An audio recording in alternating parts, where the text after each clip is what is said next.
Hello students, स्वागत है आपका अपने यूट्यूब चैनल पर प्ले विद साइंस में।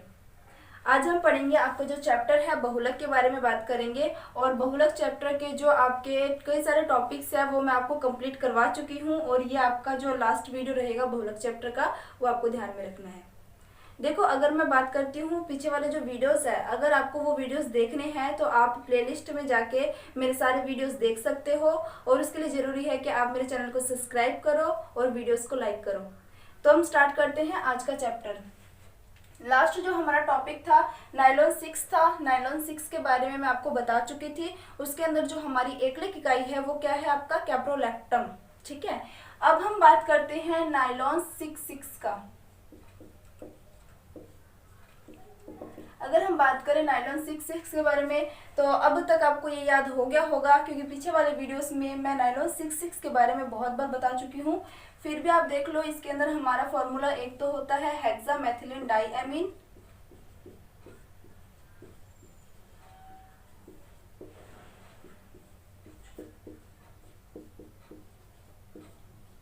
प्लस एडिपिक अम्ल।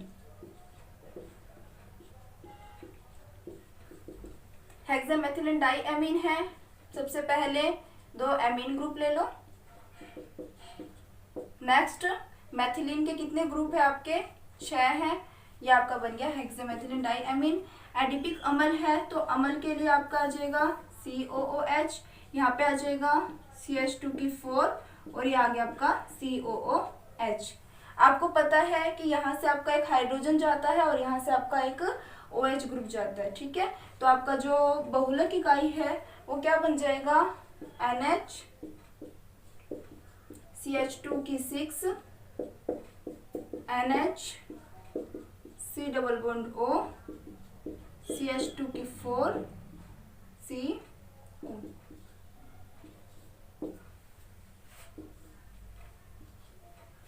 ये बन गया आपकी बहुलक इकाई नायलॉन 6। आपको पता है इसे नायलॉन 6 क्यों बोलते हैं, क्योंकि दोनों एकलिक इकाइयों में कार्बन की संख्या कितनी है, तो आपको ध्यान में रखना है 6 है। ठीक है, अब आपको पता है कि जो नायलॉन 6 है ना वो एक प्रकार का रेशा है। ये एक प्रकार का रेशा तो है, रेशे के साथ साथ ये एक प्रकार का प्लास्टिक के रूप में भी आपका काम करता है। ये आपको ध्यान में रखना है। इसके कई सारे, जैसे अपने बोलते हैं ना पैराशूट वगैरह, उसको बनाने के लिए भी नायलॉन 6 का ही उपयोग किया जाता है। ठीक है, तो ये आपको ध्यान में रखना है। ये तो हो गया आपका नायलॉन 6 वाला टॉपिक। नेक्स्ट जो आपका टॉपिक आता है वो है आपका बेकेलाइट।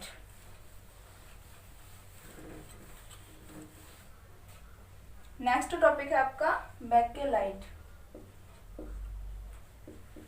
देखो, अगर हम बात करते हैं बेकेलाइट के बारे में तो जो बेकेलाइट है वो किन किन चीजों से मिलकर बनता है, यानी उसके जो एकलिक इकाइयां हैं उसके नाम क्या क्या है। तो बेकेलाइट को जो एकलिक इकाई है, एक तो है आपका फिनॉल और एक है आपका फॉर्मएल्डिहाइड।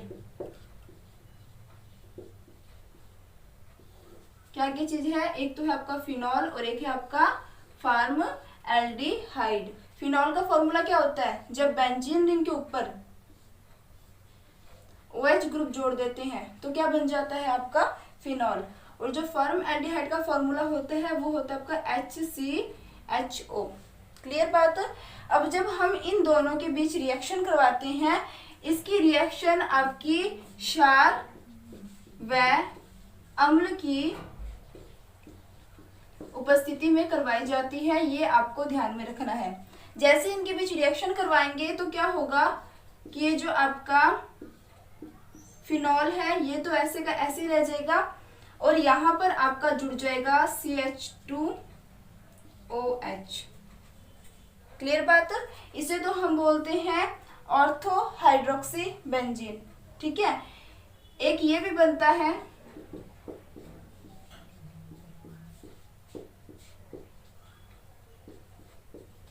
इसे अपने क्या बोलेंगे, पैरा हाइड्रोक्सी। ठीक है, ये आपका ऑर्थो हाइड्रोक्सी है और ये आपका पैरा हाइड्रोक्सी है। अब देखो, आप बोलोगे कि यहाँ पर तो HCHO है तो आपने CH2OH क्यों लिखा है, तो आपको ध्यान में रखना है कि यहाँ पर क्या होता है, कार्बन होता है और उसके साथ 2 हाइड्रोजन होते हैं। क्लियर बात। तो यहाँ पर बेंजीन के अंदर क्या होता है, एक एक हाइड्रोजन होता है। बेंजीन के अंदर कितने हाइड्रोजन होते हैं, प्रत्येक कार्बन के साथ एक एक हाइड्रोजन जुड़ा होता है। इसे शो नहीं करते हैं और बीच में जो आपका बॉन्ड होता है उसको हम इस तरीके से शो करते हैं। अब ये जो हाइड्रोजन है ना, ये क्या करता है, इसके साथ रिएक्शन कर लेता है। ये इसके साथ रिएक्शन करेगा तभी तो बॉन्डिंग होगी ना, वरना कार्बन की संयोजकता तो 1 2 3 और यहाँ पे जो आपका डबल बॉन्ड आता है उस कारण से 4 कंप्लीट हो ही जाती है। अगर नहीं समझ आ रहा तो मैं दोबारा बता देती हूँ। देखो मैं क्या बताने की कोशिश कर रही हूँ। अगर हम बेंजीन की बात करते हैं तो बेंजीन का फॉर्मूला क्या होता है। बेंजीन इस तरीके से बनाया जाता है, इसको हम इस तरीके से भी लिख सकते हैं। ये दोनों एक ही बात है, ठीक है। अब देखो इसमें क्या होता है, इसमें प्रत्येक जो ये आपके क्या कहते हैं कोने दिखाई दे रहे हैं, इसमें क्या उपस्थित होता है, कार्बन, और कार्बन के साथ क्या जुड़ा होता है, हाइड्रोजन। तो आप मुझे बताना कि अगर मैं यहाँ पर कार्बन जोड़ती हूँ, यहाँ पर प्रत्येक के साथ क्या है, कार्बन है, अगर यहाँ पर प्रत्येक कार्बन को मैं इस तरीके से शो करती हूँ तो कितने हाइड्रोजन जुड़ने चाहिए। कार्बन की संयोजकता 4 होती है, 1 2 3, हाइड्रोजन कितना जुड़ेगा, 1। यानी प्रत्येक कार्बन के साथ हाइड्रोजन की जो संख्या होती है वो कितनी होती है, 1 होती है। आपको ध्यान में रखना है, ठीक है। तो जैसे ही इसके साथ रिएक्ट करेगा तो ये वाला जो हाइड्रोजन है वो इसके साथ बॉन्ड बना लेगा और CH2OH बन जाएगा। क्लियर। तो ये तो बन गया आपका क्या कहते हैं बेकेलाइट का फॉर्मूला। वैसे जो बेकेलाइट है ना अभी तक पूरी तरीके से बना नहीं है, उसको मैं और भी अच्छे से क्लियर करके समझाऊंगी।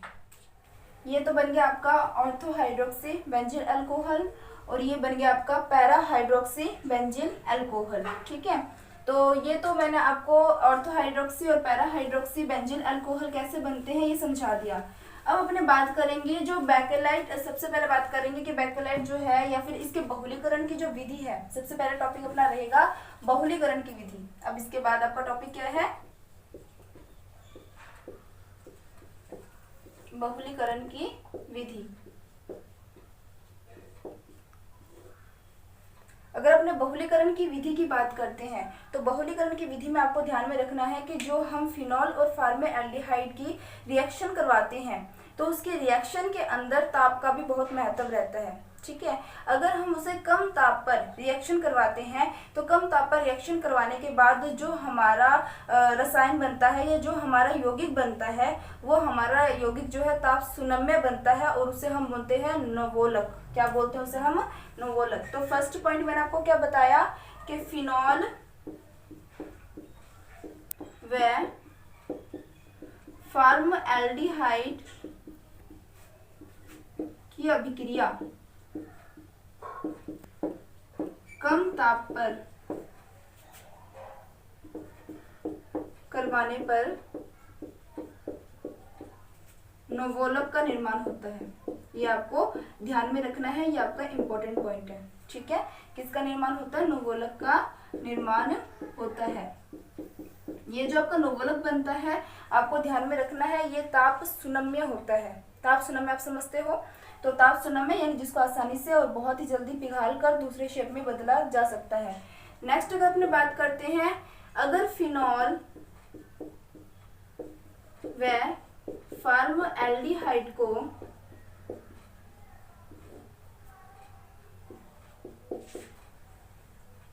जब फिनॉल और फॉर्मल्डिहाइड की अभिक्रिया उच्च ताप व दाब पर करवाई जाती है तो करवाने के बाद जो आपका कंपाउंड बनता है ना उसे अपने बोलते हैं रिसॉल, ठीक है। और जो रिसॉल आपका बनता है वो आपका ताप दृढ़ होता है, यानी उसको हम अगर एक शेप में चेंज कर दे पिघाल कर तो बार बार दूसरे शेप में हम उसे नहीं बदल सकते, ये आपको ध्यान में रखना है, ठीक है। तो अगर अपने क्या करेंगे, फिनॉल व फॉर्मल्डिहाइड की अभिक्रिया उच्च ताप व दाब पर करवाने पर रिसॉल का निर्माण होता है, ये आपको ध्यान में रखना है, ठीक है। तो मैंने आपको दो इंपॉर्टेंट बातें बता दी है बहुलीकरण की विधि के अंदर, एक तो नवोलक के बारे में और एक मैंने आपको बता दिया है रिसॉल के बारे में, ठीक है। नेक्स्ट टॉपिक जो है वो हमारा रहता है बेकेलाइट की जो फॉर्मेशन है वो कैसे की जाती है, वो आपको ध्यान में रखना है। देखो जो बेकेलाइट शब्द आता है ना वो आपको ध्यान में रखना है कि ये एक प्रकार का आपका संश्लेषित रबर है, ठीक है। और जो बेकेलाइट होता है वो काफी मजबूत होता है और इसे हम बोल सकते हैं ये ताप दृढ़ होता है, ठीक है। ताप दृढ़ संघनन बहुलीकरण अभिक्रिया है, ये भी आपको ध्यान में रखना है। ठीक है, तो अब अपने बात करेंगे किसके बारे में, बैकेलाइट के बारे में बात करेंगे। तो बैकेलाइट जो है उसके अंदर आपको ध्यान में रखना है त्रिविम जालक के समान क्रॉस बंध बनते हैं। ठीक है, तो क्या क्या चीजें लेंगे अभी, सबसे पहले तो अपने लेते हैं फिनॉल, नेक्स्ट अपने क्या लेते हैं फार्मएल्डिहाइड। जैसे फिनॉल और फार्मएल्डिहाइड की रिएक्शन करवाते हैं तो एक तो आपका क्या बनता है ऑर्थो हाइड्रोक्सी बेंजिल अल्कोहल, और आपका एक क्या बनता है para hydroxy benzyl alcohol.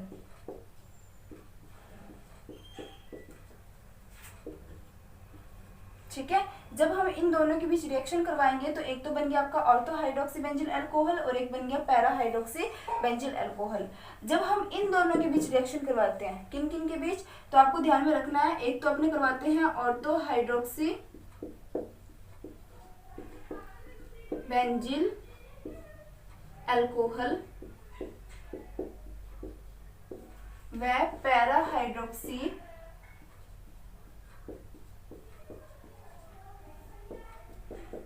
Benzyl alcohol के बीच। जब इनके बीच रिएक्शन करवाएंगे ना तो एक प्रकार से जटिल या फिर अपने बोल सकते हैं त्रिविम जालक के समान संरचना बनती है, उसी को हम बैकेलाइट कहते हैं। तो इसको आप ध्यान से देखना।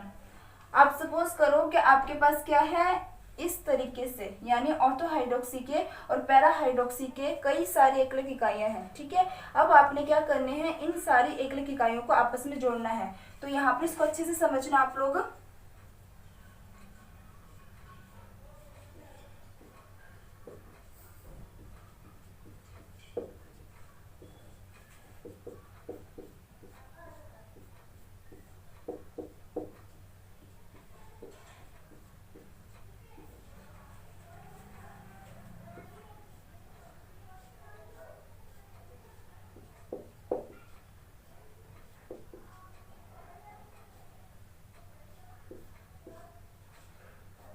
मैं पहले ये रिएक्शन कंप्लीट कर लेती हूँ, उसके बाद मैं आप लोगों को समझा दूंगी।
अब देखो ये आपके बैकेलाइट की स्ट्रक्चर है। अब इसके अंदर क्या है, ये वाले तो आपके कौन से हैं ऑर्थो हाइड्रोक्सी वाले हैं, ये वाले भी आपके कौन से हैं ऑर्थो हाइड्रोक्सी वाले हैं, लेकिन ये जो स्ट्रक्चर बन रही है इनके बीच में वो आपके कौन से हैं पैरा हाइड्रोक्सी वाले हैं, ये आपको ध्यान में रखना है।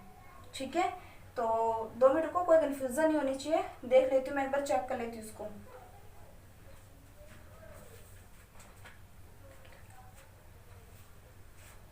यहाँ पर ये नहीं होगा, सॉरी। ठीक है, तो ये वाले तो ऑर्थो वाले हो गए सारे, और ये वाले कौन से हो गए आपके पैरा वाले हो गए। तो आप एक इसको ध्यान से देखोगे तो ये एक प्रकार के कॉम्प्लेक्स स्ट्रक्चर बन रही है, यानी त्रिविम जालक समान संरचना बन रही है।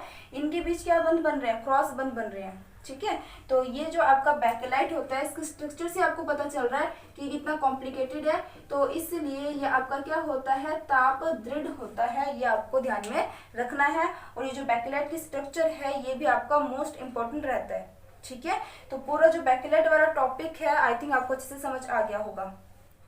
अगर इसके उपयोग की बात करते हैं तो जो आपके बैकेलाइट है इनका उपयोग जो स्विच वगैरह होते हैं उनको बनाने के लिए, बर्तन के जो हत्थे होते हैं उन्हें बनाने के लिए इनका उपयोग किया जाता है। और ये बहुत ज़्यादा ऊष्मारोधी होते हैं, यानी ताप को बहुत ही आसानी से सहन कर लेते हैं। ठीक है, तो ये आपको ध्यान में रखना है इसके उपयोग के बारे में। अब जो आपका नेक्स्ट टॉपिक आता है वो है आपका टेफ्लॉन।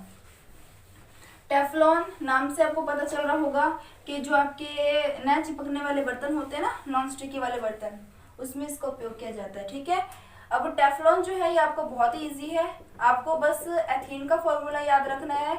लेकिन एथीन के अंदर क्या होता है, CH2 डबल बॉन्ड CH2 यही होता है। लेकिन टेफ्लॉन के अंदर क्या होता है, CF2 double bond CF2। Clear बात। इससे अपने क्या कहते हैं, टेफ्लॉन के अंदर बस आपको फ्लोरीन ध्यान में रखना है। नेक्स्ट इसका बहुलीकरण करेंगे, वही सारा प्रोसेस है। CF2 सिंगल बॉन्ड CF2 और ये आपका बन गया पॉलीटेट्रा, या फिर अपने बोल सकते हैं पॉलीटेफ्लॉन। ठीक है, तो ये वाला आपका जो टॉपिक है ये भी आपका क्लियर हो गया होगा। तो टेफ्लॉन की अगर अपने बात करते हैं, उपयोग मैं आपको बता चुकी हूँ। जो नॉन स्टिकी वाले बर्तन होते हैं, न चिपकने वाले बर्तन होते हैं, उसमें इसका उपयोग किया जाता है। साथ ही साथ ये कई रसायन जो होते हैं उनके प्रति अक्रियशील होते हैं, ऊष्मा के बहुत अच्छे रोधी होते हैं, ताप में नहीं पिघलते, ये आपको ध्यान में रखना है। ये हो गया आपका टेफ्लॉन वाला टॉपिक। ठीक है, तो नेक्स्ट अब अपने बात करते हैं जैव निम्नीकृत व अजैव निम्नीकृत बहुलक के बारे में। देखो, अगर अपने बात करते हैं बहुलक के बारे में तो सबसे पहला आपका टॉपिक आता है जैव बहुलक। कौन सा टॉपिक आता है, जैव बहुलक। देखो, जैव बहुलक की बात करें ना तो जैव बहुलक किसे कहते हैं, तो वे बहुलक जो जीवों के अंदर पाए जाते हैं और हमारे विकास के लिए बहुत ही ज्यादा महत्वपूर्ण होते हैं, उसे हम जैव बहुलक कहते हैं। आपके जब भी मैं कोई भी पॉइंट आपको समझा रही हूँ ना, तो आप उसके नेम पर बहुत ज्यादा फोकस किया करो। अब देखो, नाम से पता चल रहा है जैव बहुलक है, यानी जीवों के अंदर पाया जाता है। यानी मैं बोल सकती हूँ जीव जंतु है, पेड़ पौधे हैं, उनसे हमें मिलेगा। जैसे प्रोटीन हो गया, ठीक है, कार्बोहाइड्रेट हो गया, ठीक है, जो हमारे विकास के लिए बहुत ज्यादा हेल्पफुल रहते हैं, वो आपके होंगे जैव बहुलक। अब हम बात करते हैं जैव निम्नीकृत बहुलक। एक चीज और याद रखना, जैव बहुलक नाम आए तो ये क्या है, आपका प्राकृतिक है, माइंड में आपका क्लियर होना चाहिए। नेक्स्ट अपने बात करें जैव निम्नीकृत बहुलक के बारे में, तो जो जैव निम्नीकृत बहुलक होते हैं ये आपके प्राकृतिक व संश्लेषित दोनों ही हो सकते हैं, आपको ध्यान में रखना है। बस निम्नीकृत है, यानी जैव निम्नीकृत जो जीवों द्वारा अपघटित हो जाते हैं वो जैव निम्नीकृत बहुलक कहलाते हैं। वो आपके प्राकृतिक भी हो सकते हैं, वो आपके संश्लेषित भी हो सकते हैं। अब इसके अंदर एग्जाम्पल की बात करें तो एग्जाम्पल इसका आ जाएगा नाइलॉन 2 नाइलॉन 6। नाइलॉन 2 नाइलॉन 6 ये भी एक प्रकार का बहुलक है, आपको ध्यान में रखना है। अभी तक नाइलॉन वाले आपको 3 नाम आ चुके हैं, एक तो है नाइलॉन 6, एक है नाइलॉन 6 और एक है नाइलॉन 2 नाइलॉन 6। ठीक है, तो ये आपको ध्यान में रखना है। ये आपका क्या है, जैव निम्नीकृत बहुलक। अब अपने बात करते हैं अजैव निम्नीकृत बहुलक।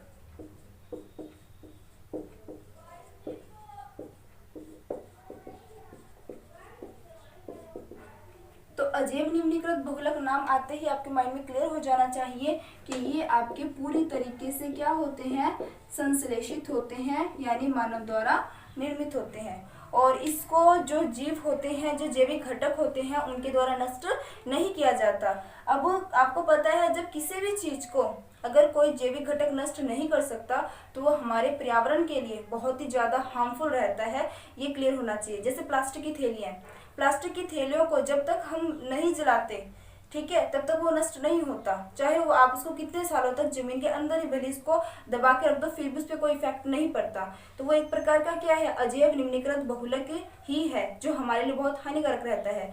तो इसके अंदर आप एग्जाम्पल ले सकते हो, PVC हो गए, जैसे पॉलीथीन की थैलियां होंगी जैसे, ठीक है। तो जो भी प्लास्टिक की चीजें हैं, बेकेलाइट, ये भी आपका एक प्रकार का क्या है, अजैव निम्नीकृत ही है।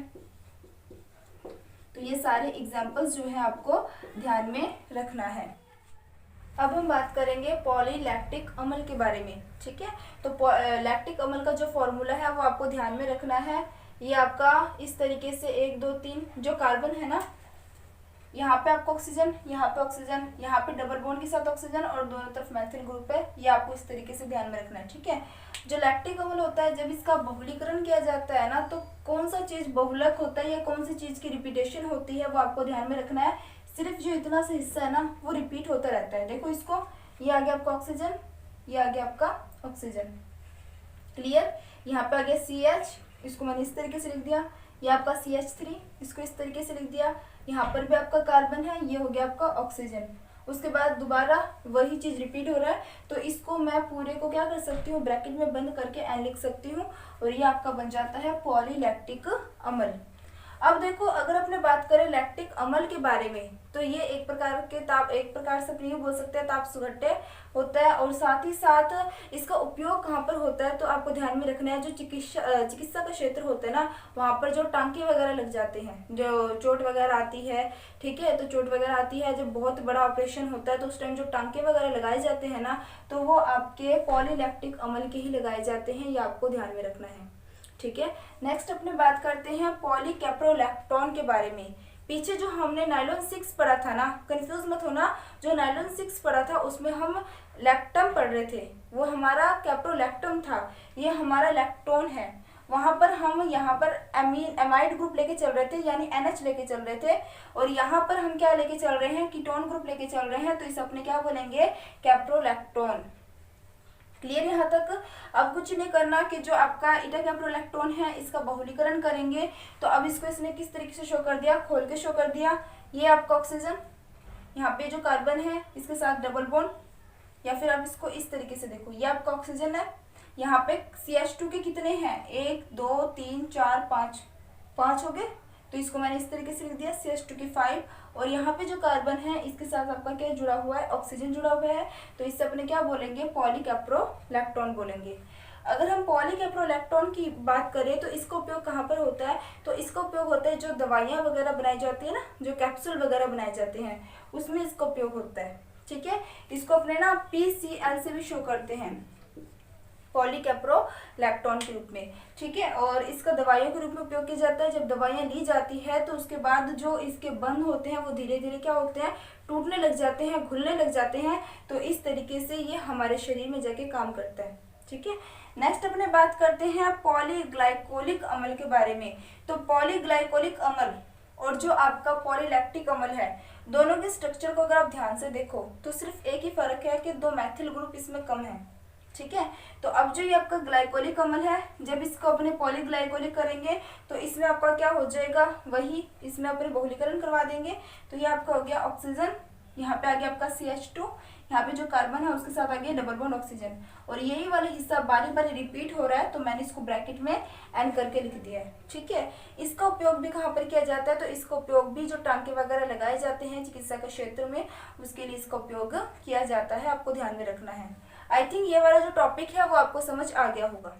अब हम बात करते हैं पॉलीहाइड्रोक्सी ब्यूटेरेट को बीटा हाइड्रोक्सी वैलेटेंट के बारे में। ठीक है, तो ये जो आपका पूरा नाम बोलने से अच्छा है, आप बोल सकते हो PHBB। ठीक है, तो जो PHBB है वो किन किन चीज़ों से मिलकर बनता है, तो आपको ध्यान में रखना है।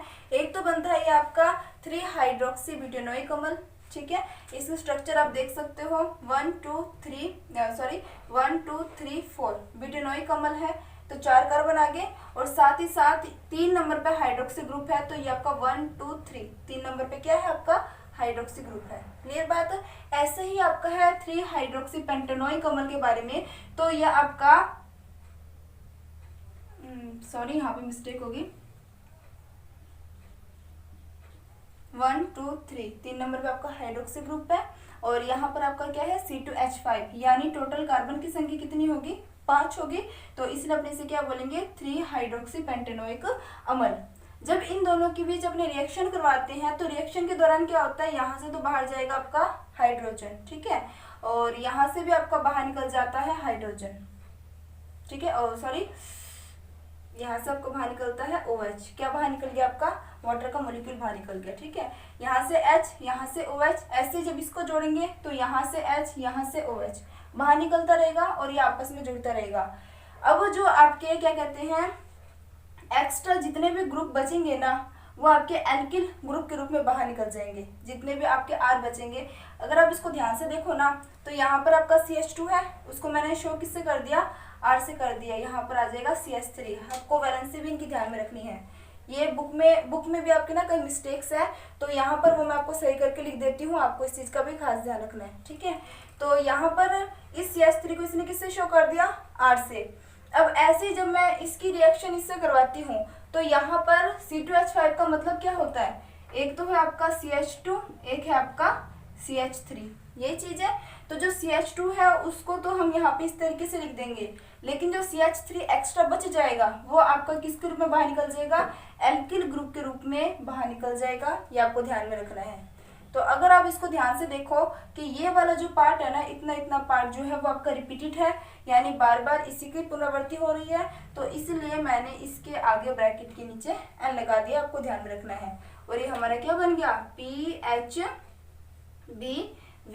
ठीक है, ये वाला जो एग्जाम्पल है ना, जो मैंने आपको स्टार्टिंग में बताया था ना, जैव निम्नीकृत बहुलक, ये उसका एक एग्जाम्पल है। ये आपको ध्यान में रखना है।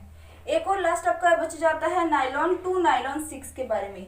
अब नायलॉन 2 नायलॉन 6 किन किन चीज़ों से मिलकर बना है, तो आपको सिर्फ नाम ध्यान रखना है। ग्लाइसिन और एमिनो कैप्रोइक अम्ल से मिलकर क्या बनता है? आपका नायलॉन 2 नायलॉन 6 बनता है। ये भी आपका जैव निम्नीकृत बहुलक का ही एग्जाम्पल है। अगर आप इससे पहले वाला वीडियो देखना चाहते हो, तो जो आपको साइड में आई कार्ड दिखाई दे रहा होगा, आप उसमें जा सकते हो, इससे पहले वाली वीडियो देख सकते हो। और अभी तक मैंने ये जो चैप्टर है कंप्लीट करवा दिया है। ये आपका लास्ट टॉपिक था। तो अगर आपको पूरा क्या कहते हैं पूरे चैप्टर को अच्छे से समझना है, तो आप प्लेलिस्ट में जाके भी उसको अच्छे से समझ सकते हो। और वीडियो पसंद आए तो लाइक शेयर कीजिए और चैनल को सब्सक्राइब करना मत भूलना। Thank you.